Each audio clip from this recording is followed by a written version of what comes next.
Dark Side of the Paranormal with your hosts, June Lundgren and Wendy Stanton. Stay with us as we discuss all things paranormal. Welcome to the Dark Side. Hello, this is June and Wendy. Welcome to the Dark Side of the Paranormal podcast. Our guest tonight is ChuckieG. He's an intuitive life coach certified in the law of attraction and certified in Masters of Mindfulness, and the founder of TrueLife program, intuitive reader, medium, motivational speaker, paranormal investigator with over 30 years plus in the field, writer and former radio host in the paranormal field, and filmmaker. Welcome, Chuckie. Why, thank you. I'm happy to be here. So we were noticing your credentials there, and we were quite interested in the motivational speaker aspect of this. What does that entail? What does that entail? All right. Well, basically, I like to motivate people for them to be the best possible person they can be. I feel that most people go through life to an extent just going through the motions, the actions, what we're trained to do, with environment, the way we were raised and such. But see, people have to understand that inside of them lies this little inner voice, this little energetic spirit that is the true them. And what I like to do is I like to motivate people to bring that out of them, to use that and utilize that to kind of rediscover themselves, to make their lives more enhanced, more full, robust, and happier in the long run. That sounds really, really awesome. So many people out there, I myself included, we all question ourselves, so it's good to have somebody out there that is willing to teach those sort of things. I was wondering with the law of attraction, there are so many things that you do, so it's like which thing or how does that one work? Okay, well, yeah, I've taken classes on law of attraction. I've taken classes on lots of different things, mindfulness, law of attraction, and I've kind of wrapped them up and found the things that I guess resonate with me. Along with my intuitive abilities as an intuitive reader, psychic medium, whatever you want to, label it. And I've kind of taken it and put it into a package, which I think I can deliver to people in a way that will resonate with them and they will understand. Law of attraction is basically what you do is what you get kind of a thing. But there's a lot more to it, I believe, than just that. I think you have to look, I think you have to look internally to listening to your own voice, because we still have free will, and how that's all going to go about, how you're going to manifest things, how you're going to move forward with things, how you're going to react to things, So I think little bits and pieces of all the things I've learned, I kind of wrap them up and try to deliver them in a way that people can kind of go, oh, I get that, I think I can implement that in my life in a way that will make me be able to deal with things in a better way, whether it's something that's not quite so good, because I think good and bad are subjective to who you are. But implement things in a way that when things get tough, I can handle it, I can move through it, and in a better way, not holding on to it and such. So I think that all the things I've learned, I've kind of like I said, wrapped them up to and I like to deliver them in a way that people might understand it a little bit better. Yeah, a way that your everyday person can relate to. But that would, thing. Yep, yeah. That would be correct. Yeah. And how is paranormal investigation different back east than it is out here on the West Coast? And you live in a smaller town, right? Yeah, correct. I live in Hinckley, Illinois, which is a population of 2,000, so it's sort of like Mayberry, I don't know if it's any different anywhere really, because to me the paranormal in itself, the word paranormal is just something that's out of the norm, something we just don't quite understand. We can't put our finger on it. We have theories, we have ideas, but we really don't 100% know.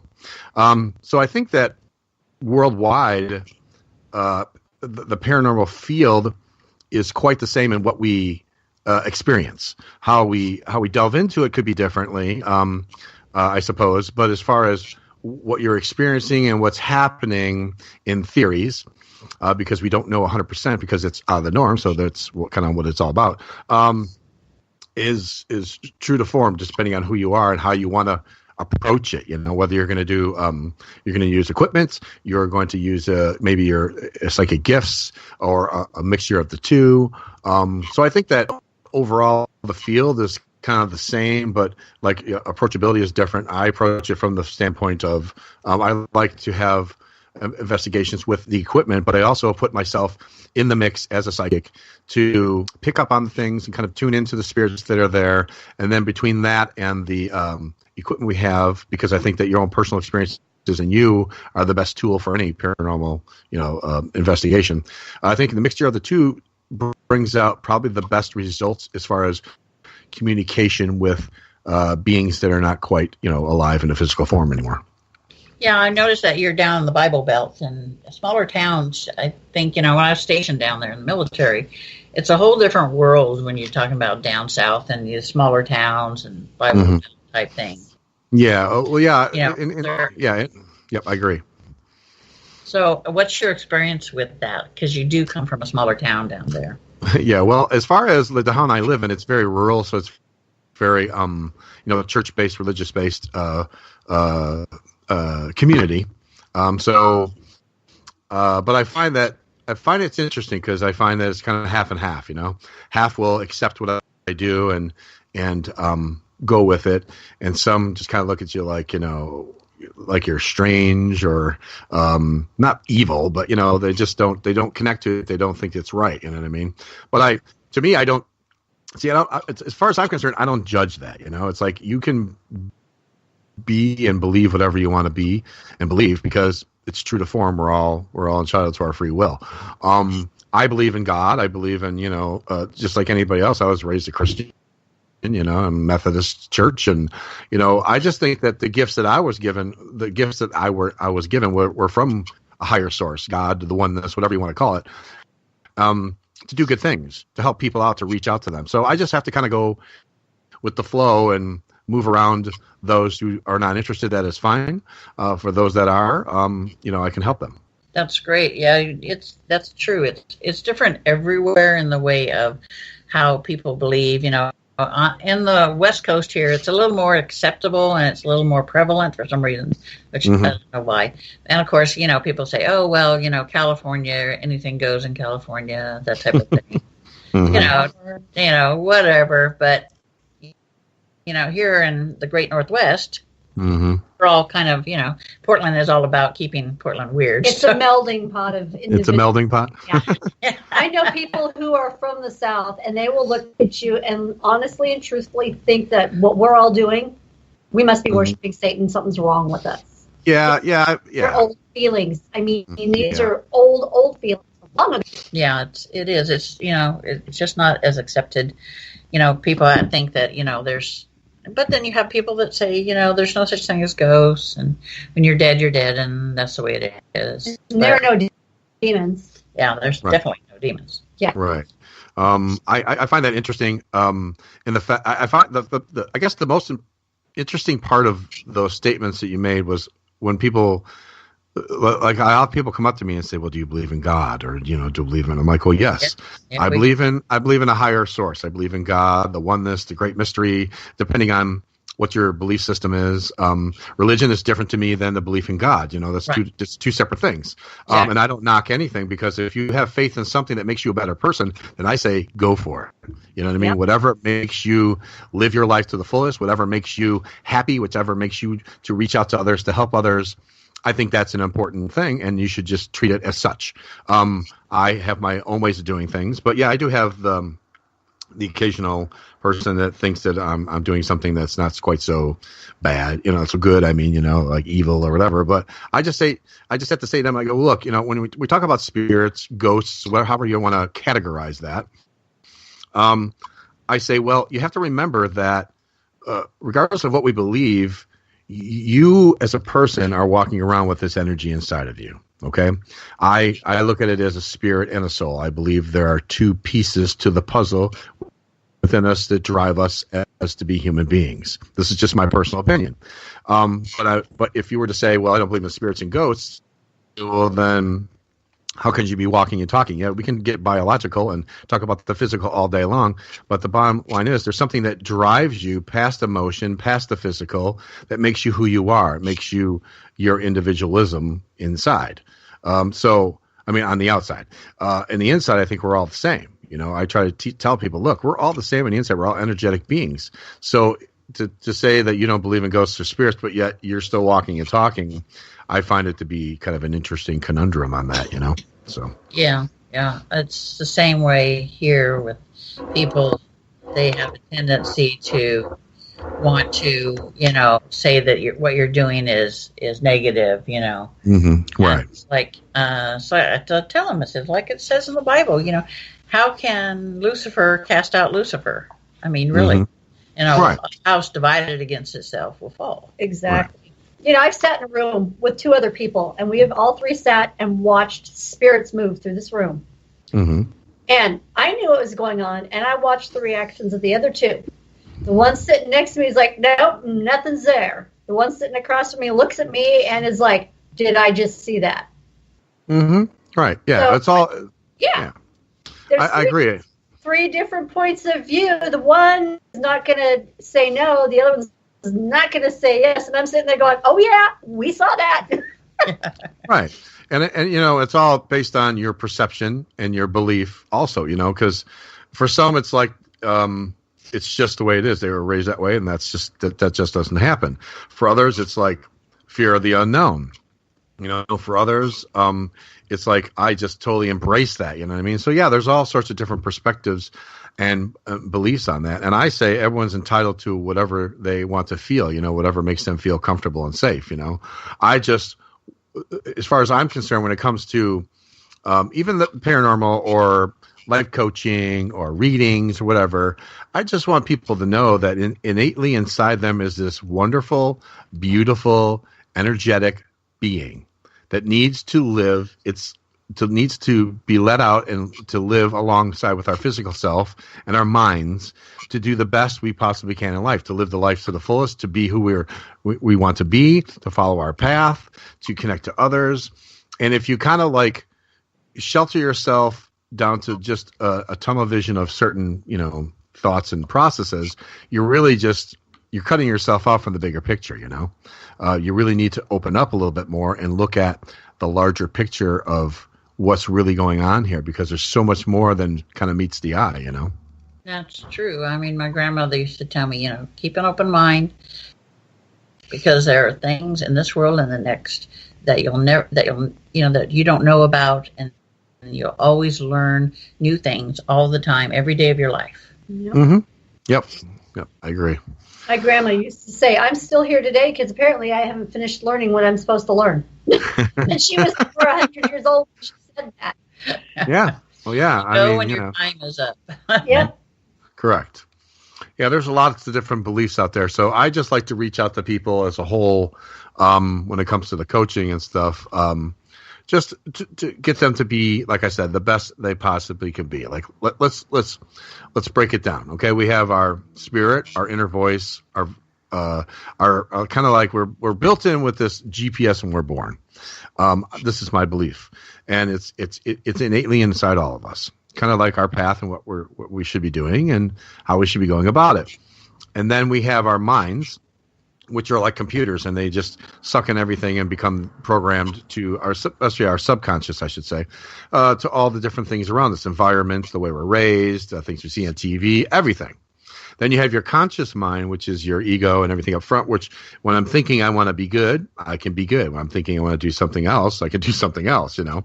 But we pretty much run 99% of the time on our subconscious minds for most people.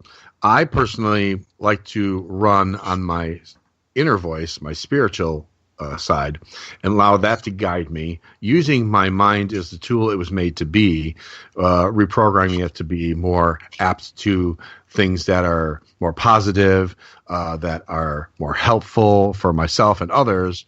And then my consciousness, of course, trying to stay true to the form. So if I have all three of these running in tandem like that, then I really think that I'm doing the best I can. I'm living the fullest life I can. I will deal with whatever comes my way. I know the external is something I can't control, but the internal is something. So by looking at it that way and flipping the coin, kind of to speak, I can deal with things no matter what and get past them. Because when you look at it this way, people always will say this when things get really tough. Oh my God, I can't do this anymore. I can't take it. Okay. And then what'll happen most of the time is next thing you know, you're past whatever this particular large thing is. It was so monumentally terrible. And you're like, well, how did I come out of that? I mean, how did I get past it? Because I know my mind said, oh, forget this, man. I'm done. You know what I mean? But yet here I am sitting here and I've gotten past it and then I grow from there and I keep living life. So what happens? Who takes over? How does that happen? I believe the inner voice, your spirit inside of you, that's what takes over. It knows that you can make it. It is the strength within you. So when it sees that everything else is shutting down, the mind, everything else, it takes over to get you past that moment. Now, if we could bottle that up, if we could take that, whatever happened there, and make it true to form where I actually literally consciously know that it's there, that I can somehow utilize it, I can somehow reprogram my subconscious to follow that, how much better would life be? Yeah, if more people listen to their inner self, to their, the soul consciousness, that it'll never read you wrong. It'll never lead you wrong. It's always when we fail to listen to it and instead let our brains talk us out of it that we screw up. Mm-hmm. Yeah. So, yeah, I say that, that's what I kind of like to teach, is to get people to utilize this way of thinking and this way of living. And I've had quite success with, I have a lot of students, and I've had good success with it. They are better people now. And it's not just because of me. It's because all I'm doing is giving them guidance for them to use what they already have inside them to be better. Because at some point, they'll come back and forth maybe for some guidance here and there, but they still have to live their lives. I can't follow them around every day going, okay, don't do this. Okay, do this. You know what I mean? They have to live their lives on their own. So once they have the tools and the techniques and they understand where they're coming from, life gets more fulfilling and where it's supposed to be. Yeah, it's like raising kids. You can give them all the tools and all the advice in the world, but they have to be up to using it and utilizing those tools and that advice. Yep, that is correct. I see a lot of people struggling with, all the outside issues, whether it's relationships with their kids, their other their friends, their bills, and you name it, and fear takes over. Correct. And that's what will guide them, and then they'll shut down. I know myself, when I'm in one of those positions, I'm like you said, I'm done. I can't do this. How in the heck am I going to fix this situation? Right. And then that's when yep. And I would say to you, what I would say to you is when you get to a moment where it's all right, first of all, let's back up a little. So let's look at our daily lives. It's not here's what most people do. At the end of the day, gee, I wonder how my day went. It's either good or it's bad. It's positive or negative. You know what I mean? That kind of thing. It is. They lump it into one big giant sum. Okay. Now, what I like to do is I like to myself and teach others live moment by moment. Every single moment, take notice. Be mindful. Mindful is being aware of the situation you're in at that time. So let's be proactive and let's notice every moment that I go through during my day. When I get to the end of the day, instead of just saying it's either positive or negative, I can now look at it and go, well, look at all these things that were kind of, you know what I mean, during the day, but look at all these other things that were really cool. And it kind of gives me more balance on how I look at life. It's sort of like, when you eat a hamburger, you don't just swallow it whole, you chew it. So, life's the same way. You just kind of take little bites through your day, and I think that works really well. Plus, remember that when you first wake up in the morning, which is a really cool little technique, when you wake up, if you've gone into deep sleep or REM, rapid eye movement, you're in theta. So theta is the deepest sleep. So when you wake up, when your eyes first open, you're still kind of in theta and you're still half conscious. So when you first open your eyes, like for me, I say, I'm going to have the best day I can. Does it mean that my day is going to be perfect and nothing bad's going to happen? No.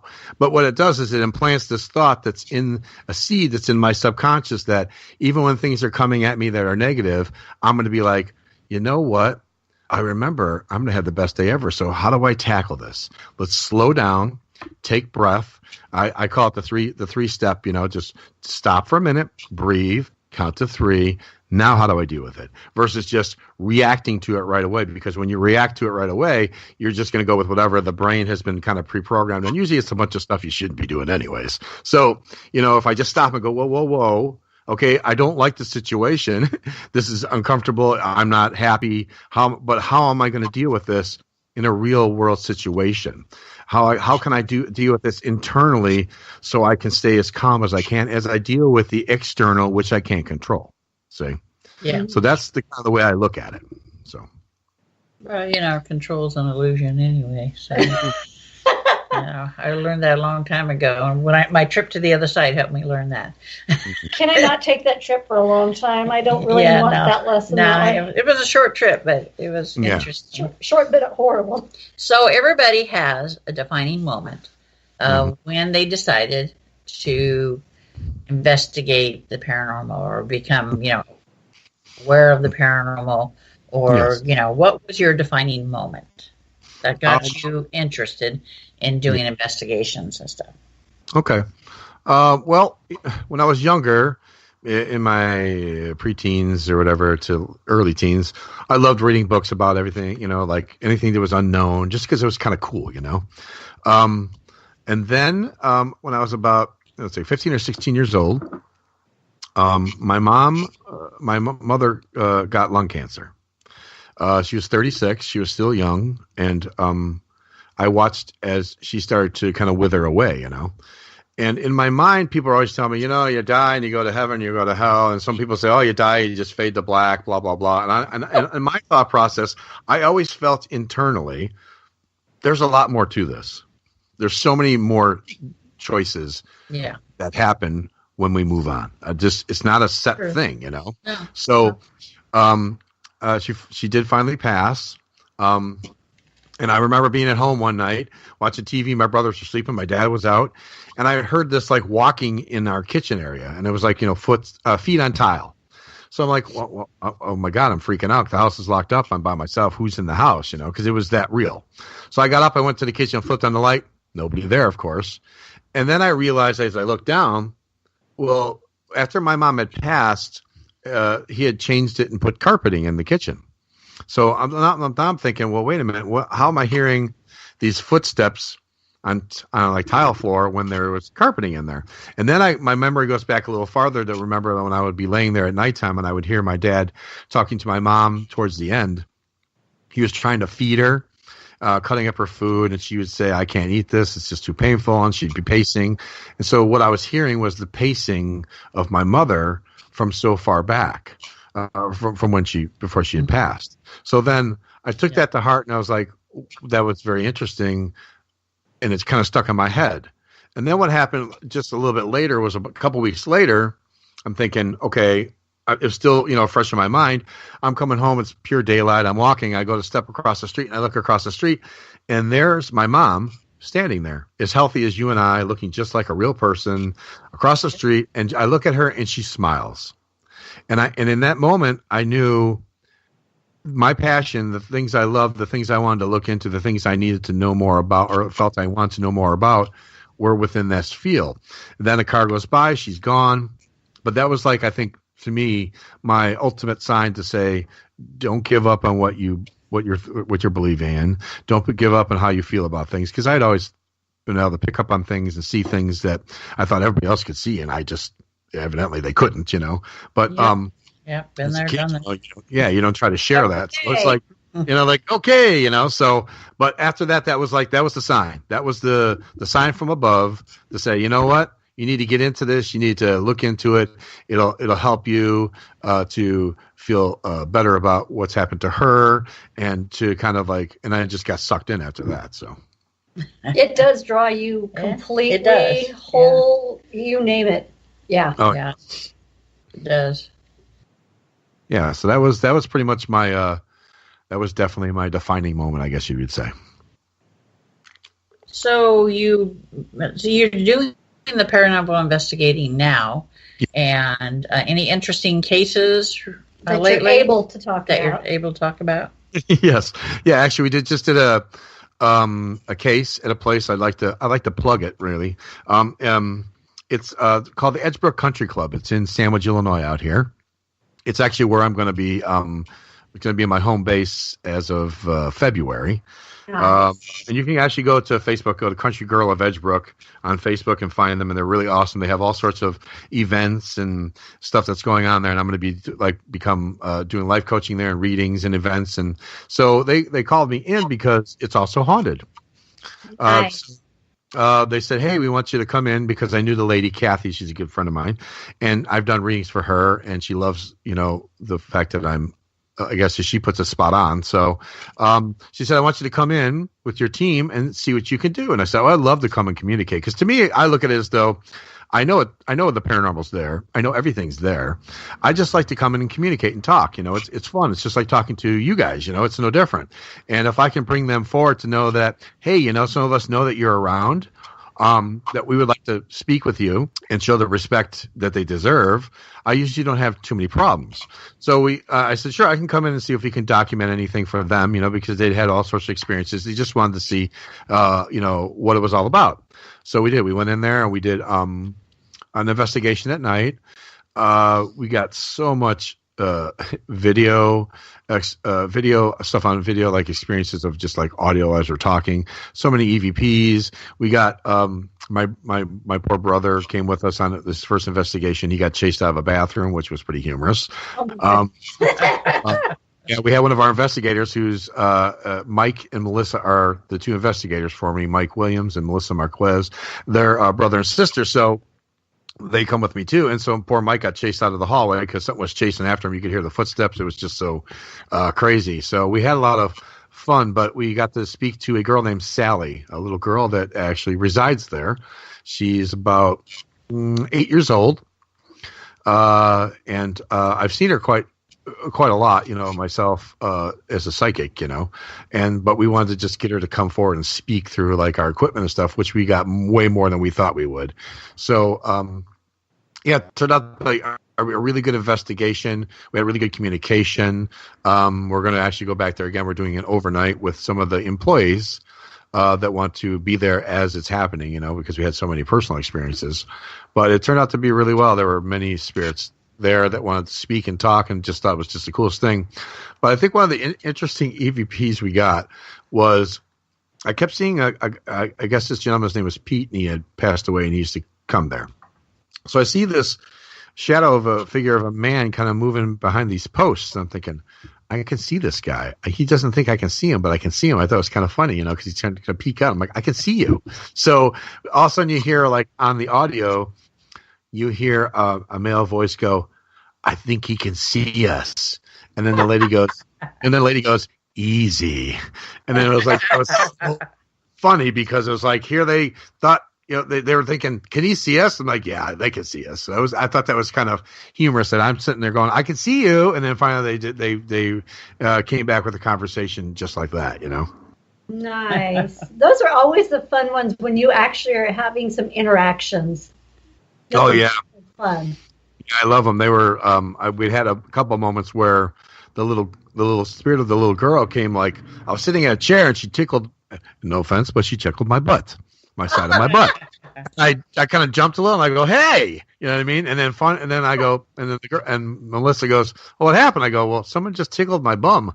And then a little bit later you hear smack on my chair, and I jumped and looked again, and Melissa goes, I heard that one. I go, someone just smacked my chair. So she liked to play around with me quite a lot. So it was pretty fun. Oh, she just wanted some attention. They usually do. Yeah. It's good. Yeah. She even asked what my name was. We have an EVP. She's like, what's your name? She was wanting to know who I was, and so we're having a little bit of trouble so here. Yes, that was probably our the most so yeah, it was fun. It was a good time. So but we've done a lot.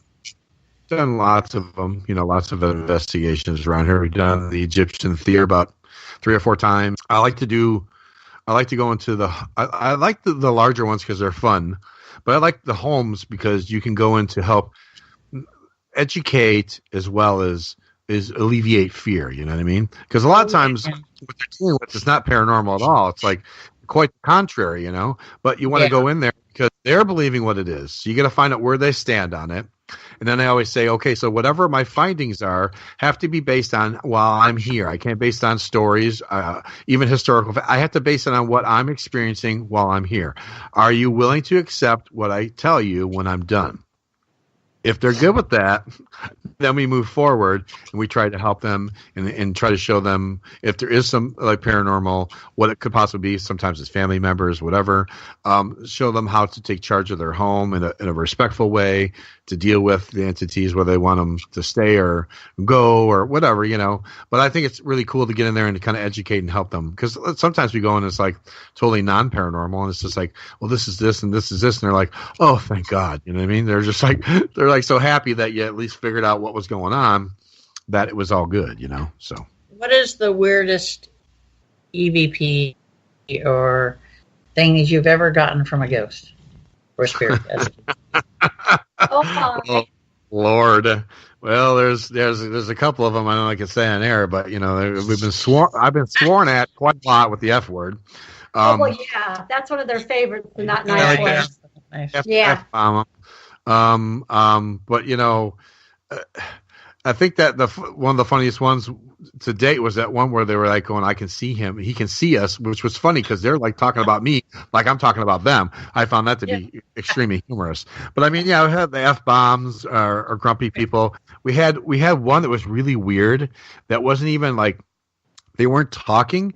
It was this laugh. And it's like one of those laughs like you hear like a creepy clown do, And it was we were telling a joke. There's 2 of them actually. So one of them we were telling a joke, and all of a sudden you hear just like that. What the heck was that? And it was like just so. And everybody looked at each other like, all right, that's the weirdest thing. The other time was we were in a cemetery, which we don't do too much, but we wanted to go check out this one because no one's ever allowed in it. So we figured we'd go. And we had the Ovilus with us, which is, of course, a machine that can delve out dictionary. It's got a dictionary full of verbiage, which in theory can be, talked through. So, but what's funny is that we had all take downtime. We're like, okay, everybody's taking a break. So we shut everything off. But for some reason, my original tech guy, Larry, forgot it was still on. He was just holding it in his hand. So we're talking, and he's telling us this really like goofy story or something. And all of a sudden, the Ovilus goes, ha, ha, ha, ha, ha, like that.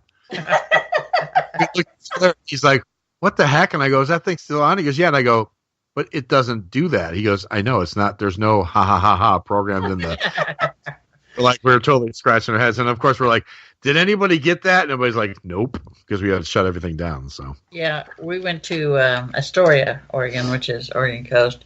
That's where we did the filming for the Norblad Hotel and stuff.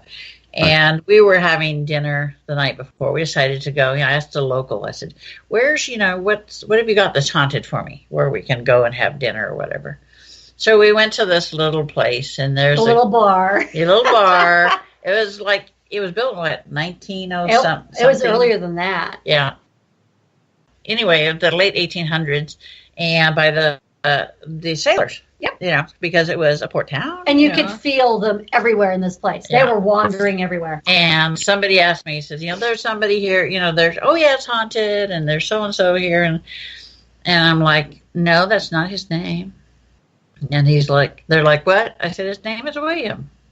And I said, somebody said, ask him if he's a ghost. And I said, no, he's not. He says he's not a ghost. He's a displaced individual. I'm like, that's the first time I've ever heard that one. Nice. He says, I'm a displaced individual. I'm not a ghost. Yeah, we literally had to tell him to not go into the bathrooms with us. We're like, okay, guys, you got to stay out here. Give us the space. Yep. Or, that's one place you don't want ghosts in the bathroom. Or you go to a funeral parlor. I went to a funeral parlor one time, just walking, through it.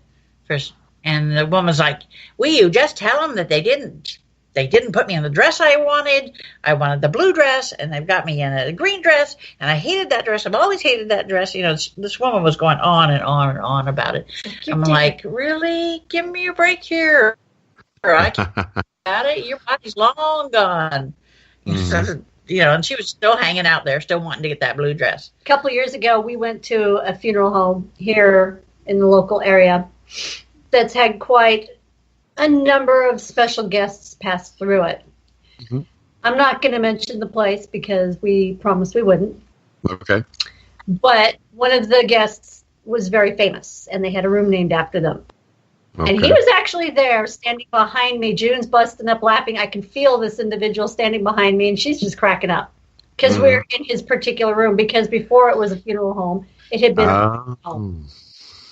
You know, so I'm like, okay, I'm feeling this. She's like, yeah, he's right behind you. It's like, oh my goodness, you know. And, you know, we run off of some of our apps sometimes. And the things we were getting, they were telling us stuff.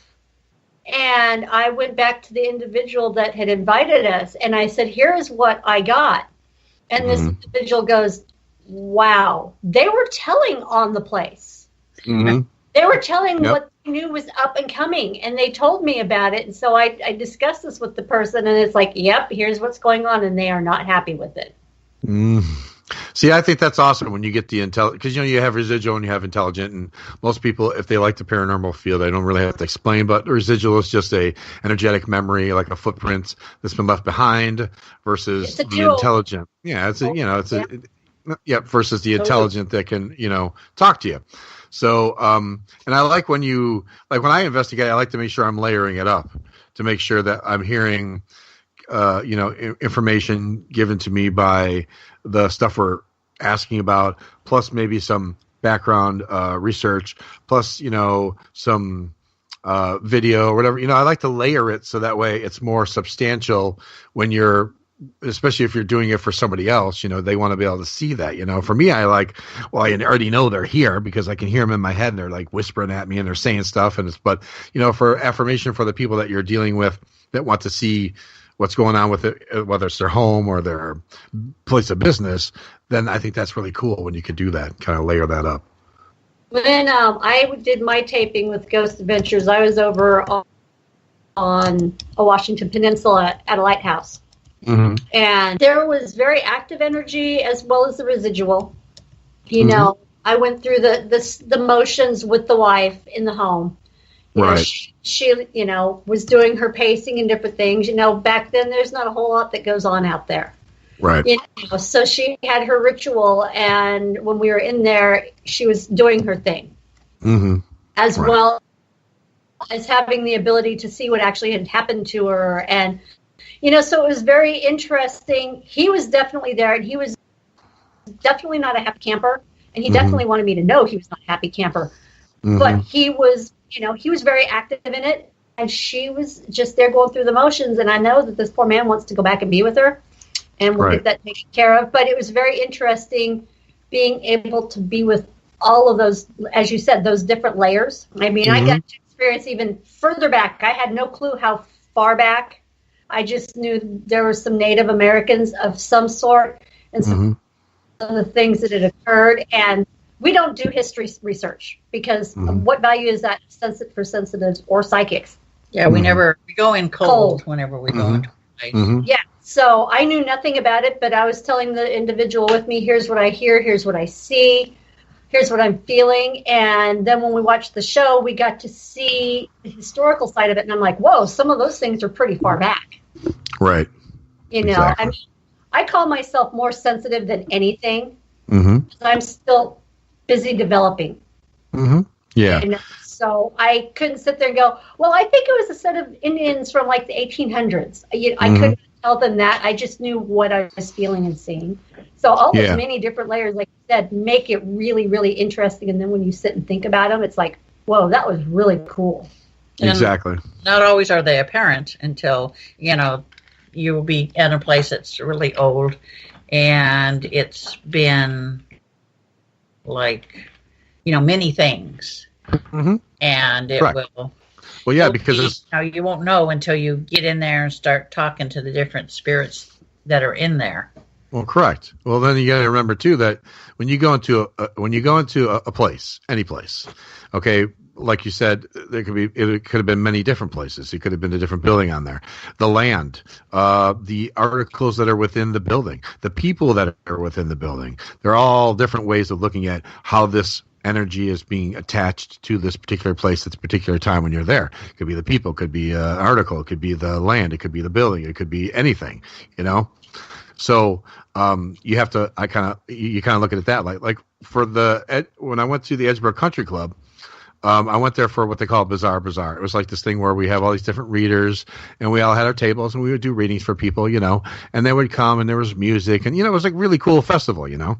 So I was there, and my friend Kathy, who's the owner, she's like, she goes, they put me at a certain table, okay? I didn't know this was a particular table, and they put me there for a particular reason, but I sure found out really quick. So I'm like, they're like, this is your table. I'm like, okay. So I'm sitting there, and I sit down, and I'm getting ready to do my readings. I'm getting all my stuff out, and I look over, and there's the spirit of this guy, and I look at him, and I go, oh, hello. And he's like, hello, this is my place. I'm like, oh, okay. He's like, no, I'm telling you, this is my place. I'm like, oh, okay, I understand. This is your place. It's cool. I'm just chilling here. You know what I mean? And then I felt like choking, like, you know, you couldn't breathe, that kind of a thing. Yeah. Because you know, when I walked in, I was very open because I knew with readings, I can shield myself up or bring myself to a place of closure.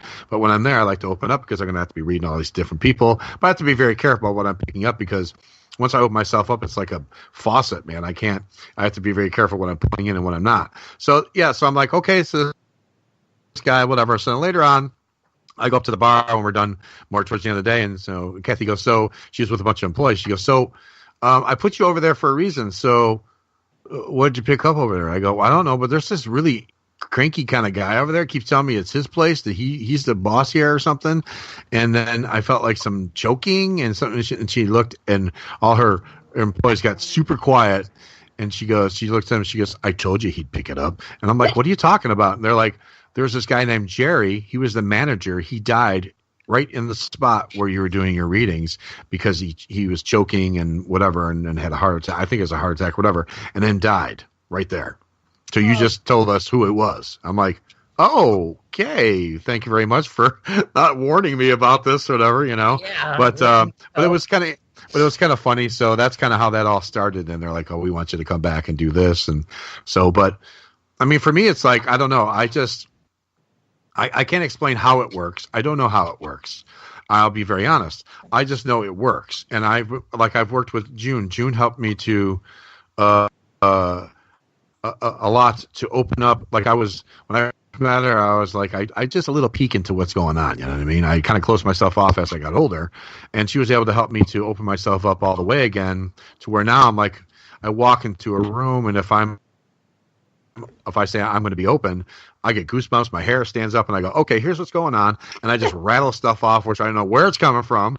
And most of it is dead on or real close enough to where it makes sense. And I go, oh, okay, I'm not really sure how that happens. And that's how when I do readings, it's the same thing. I just pick up on the person, the environment. I see my spirit guides above me, and I do hear them because they're kind of like the buffer between me and the spirits. I'm usually not pretty much direct with them. They're kind of in between to kind of as extra protection, I guess, is what I'm told. So they kind of like buffer me, but I still pick up like sometimes really off the charts. It's kind of weird. So even for me, it's weird. So. Well, you never said you were normal. Come on now. That's an insult, remember? That is an insult. That's what he did. Yeah. I'm normal. I know. So, yeah. So, I mean, it's fun. I mean, I love it. I love communicating. So it's all good, you know. So. Now, you did some filmmaking stuff. Where can we find that? Well, I did. Okay, so I did this rudimentary. We did an investigation of haunted Willow Creek Farm. It's one of the top 10 haunted farms in Illinois. And I became friends with the guy that owned it. And so we went out there and we took a guy that was kind of like, you could shoot film. And we're like, we're just going to shoot a bunch of stuff. And then if we want to, we'll put it together. So if you go to Amazon Prime, which is hilarious because they get like only 2 stars. It's really sad. But it's because people are like, well, there's no multi-camera angles and all that stuff. I'm like, okay, look, we did an investigation. and we just put together what we thought was interesting and made a documentary out of it. It wasn't like we were purposely had like a video crew, and you know what I mean. So, Yeah. but if you go to Amazon Prime and do Haunted Willow Creek Farm, you'll see it there. It also is on Scared TV. We also did I did a thing with Rick Hale, who is a really great guy and is really well known in this field. And he came with me a few times. We started this little show called Eerie Events, and we did like a couple different places, and that wound up on the Haunted channel in Britain. That was kind of cool. So, Nice. so I don't know if those are still out there, but I do know that the Haunting of Willow Creek Farm was the other day. I was on Prime. I was looking for some movies, and I hit this thing, and I go, well, that looks familiar. I know those people. So it's pretty funny. So it's still on there if you want to go check it out. I mean, That's for what it's cool. worth. Do you have a website somewhere people can get a hold of you if they want a reading? Yeah, right now you can go. Well, you can either go to www.thechuckygcommunity.com. I started this Facebook this page, and it's on Facebook called the ChuckieG Community. To me, it's just like, I use the brand name ChuckieG, and I feel that once you connect to me, we're like a community, we're like family, like we're all connected. You know, we all have this belief and passion in these fields. Why not share them? You know. But if you go to Facebook too, you can find the ChuckieG Community, and you can also find In the Dark Investigations on there as well. So either way, through Facebook's probably the fastest way to get a hold of me. You can just find the email and or message me, and boom, I'm there. And you're under ChuckieG on there also? Yeah, if you go to the ChuckieG Community on Facebook, you'll find that. If you do In the Dark Investigations, you'll find that. If you go under Charles Gotsky, you'll find that. I'm pretty much everywhere. You That's can use why it pretty G is find me. easier.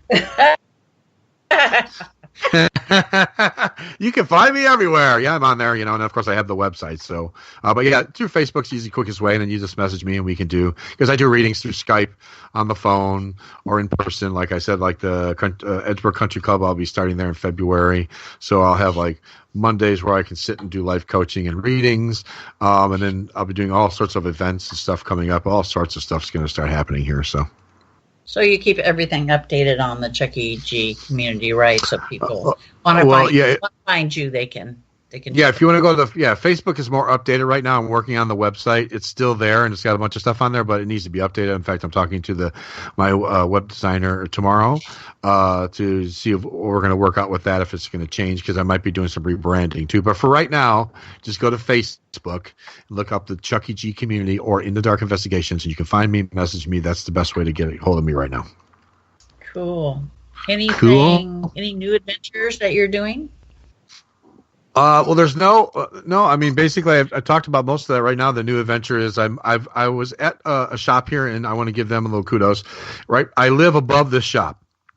It's called Consciously Rooted. Michaela Hesko is the owner. She's awesome. She's my friend. I love her. I've been down there having a space for a little over the year. She's allowed me to come down there and grow into more of who I am now.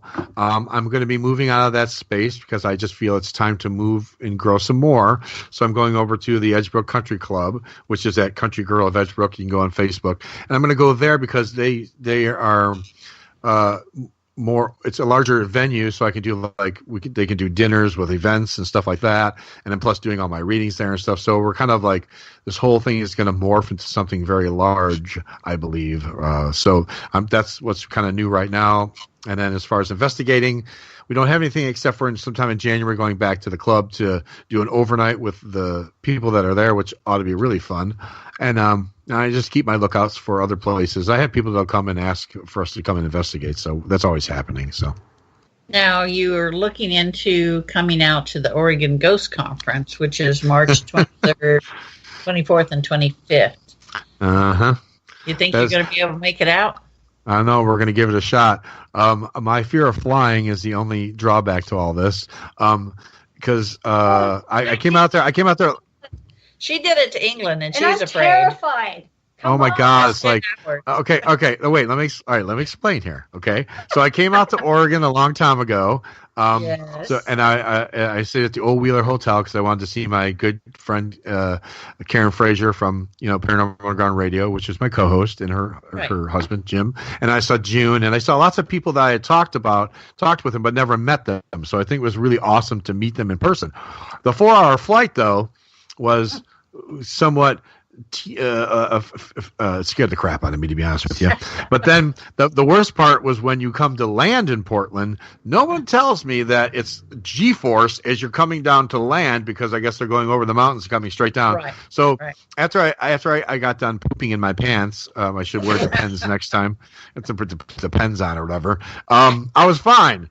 Once I was on the ground, I loved Oregon. I loved that area. I would love to live there. I would truly, really love to live out there. So, yes, June has brought it to my attention too. She's going to send me some stuff for like doing some speaking, maybe at the conference, and coming out and hanging with her, and she'll just kind of watch over me while I'm there. And my girlfriend's like, "You got to do this. This is a good thing. Well, you got to do this. Quit being so afraid." I'm like, yeah, but then I got to poop in my pants again for 4 hours, and then yes, and then when they say we're gonna land, I'll be like, "Oh my God!" I mean, I was gripping the seats of the plane. I was gripping. I didn't even notice that. She had too much wine. She never noticed. Oh my God! Nothing. I felt it. I was looking around at everybody else. They're like, la di da di da. I'm like, doesn't anyone else feel this besides me? What the hell is going on? Yeah, you're going through several layers of ethereal, veils there, as you view your own mortality. Yes, but you send me the stuff for the speaking, and I will fill out the application. And I am thinking about it right now, and everybody's been beating it in my head that I have to go. You should go. It's fun. It really is. It gets bigger every year. Yep. Oh, and it's like Karen's asked me a few times to come out. I'm like, I don't know, because ever since that one flight. Come on, small town boy, you can do this. Yeah, it's that one little hurdle, the flying hurdle. Yeah.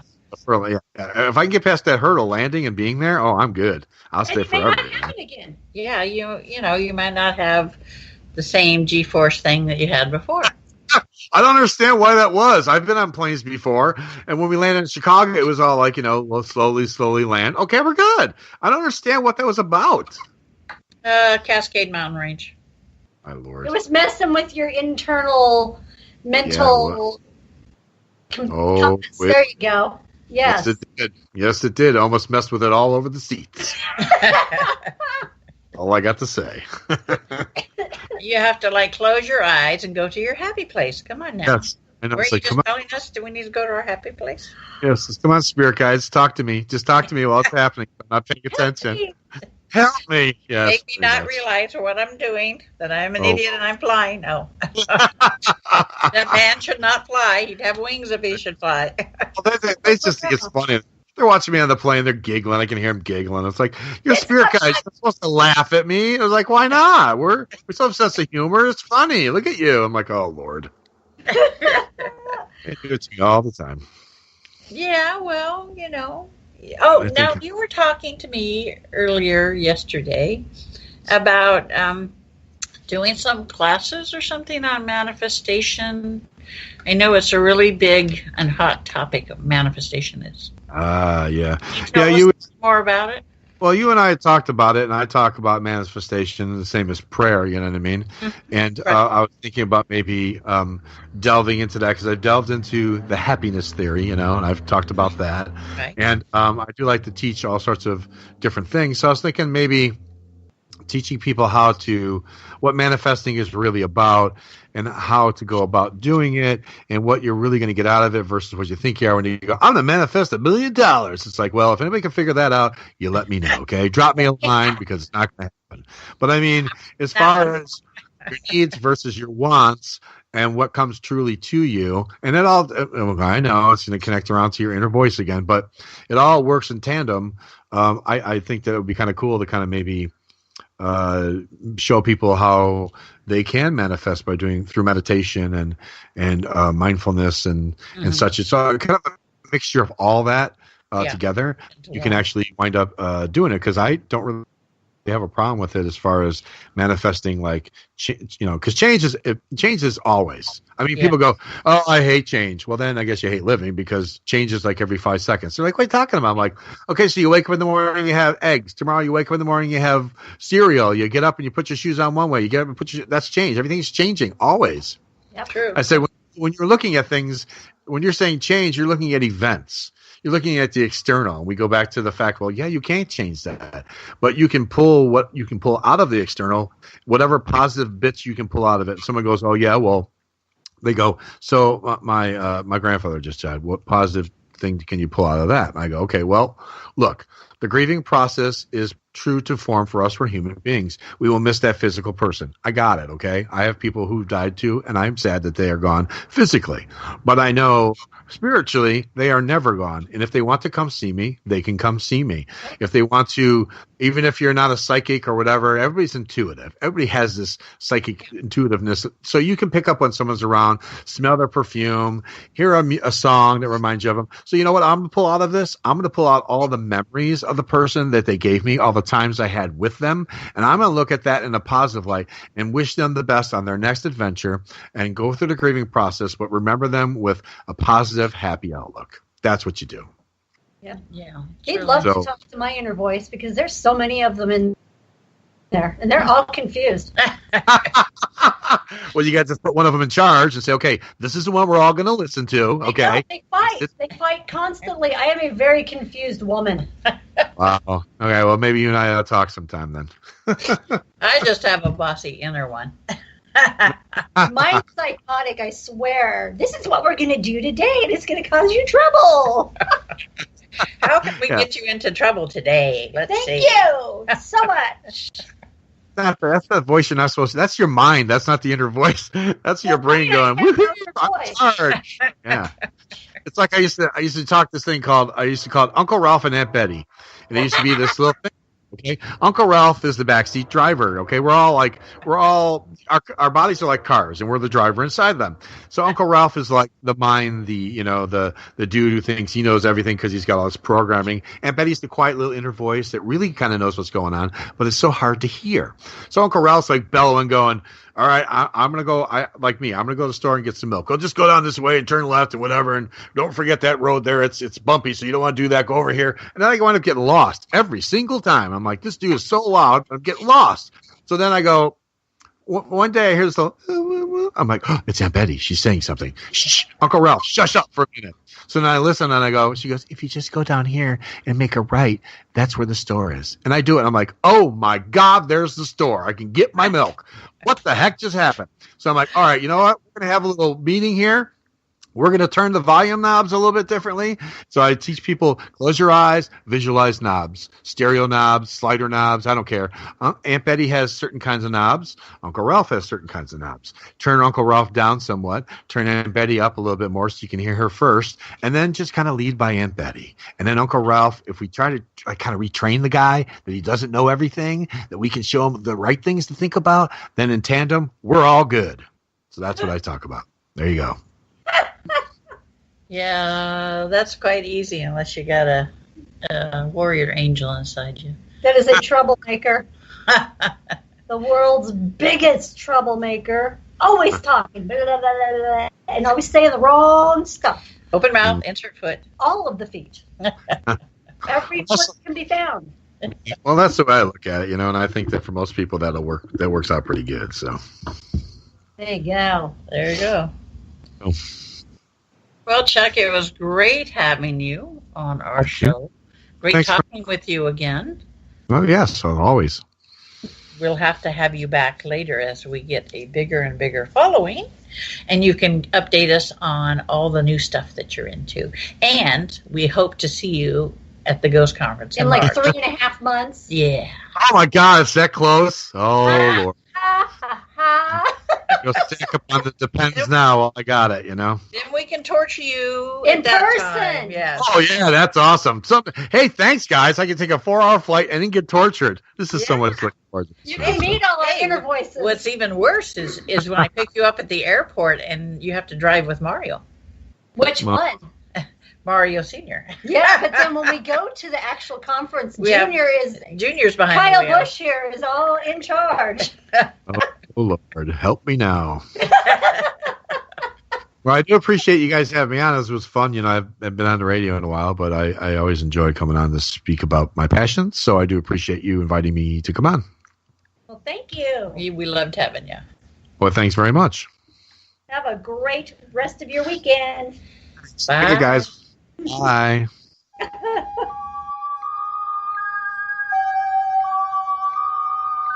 The dark side is always there, waiting for us to enter, waiting to enter us. Until next time, try to enjoy the daylight.